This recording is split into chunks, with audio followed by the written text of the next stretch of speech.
गावाच्या टोकाला एक लहानसं दुकान होतं. ते दुकान मोठं नव्हतं, पण त्या दुकानात शिवनंदन काकांची अख्खी दुनिया सामावलेली होती. हे दुकानच माझं घर आहे. सकाळपासून संध्याकाळपर्यंत ते दुकान उघडं असायचं. लोक येत जात आणि दिवस सरत जायचा. त्याच दुकानासमोर दररोज एक कुत्रा येऊन बसायचा. रोज इथेच का येतोस रे?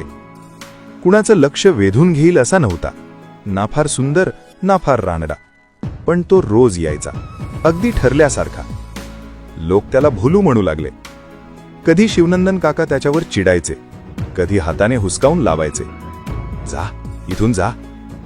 आणि कधी कधी मन नरमलं की एखादी भाकर त्याच्या पुढे टाकायचे. चल घे. भोलू कधीच काही मागायचा नाही. तो फक्त बसायचा, शांत, निशब्द. त्याला शब्द नव्हते, पण भावना होत्या. जणू त्या जागेवर बसणं हीच त्याची जबाबदारी होती. एक रात्र आली. थंडी जरा जास्तच होती. रस्ता पूर्णपणे ओस पडलेला. दुकान बंद करून शिवनंदन काका घरी निघून गेले. चल उद्या भेटू.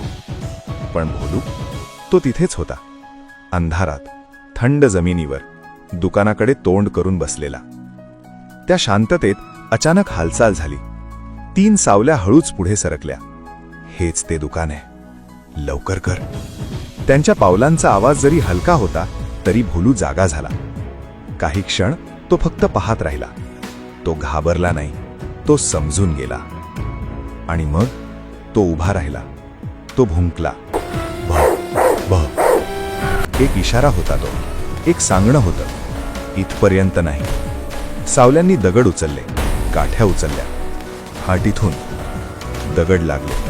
वेदना झाल्या, पण भोलू हलला नाही. वेदना होत्या, पण कर्तव्य मोठं होतं. तो भुंकत राहिला, उभा राहिला, आणि दुकानासमोर उभं राहणं सोडलं नाही. शेवटी त्या सावल्या पळून गेल्या, अंधारात हरवून गेल्या.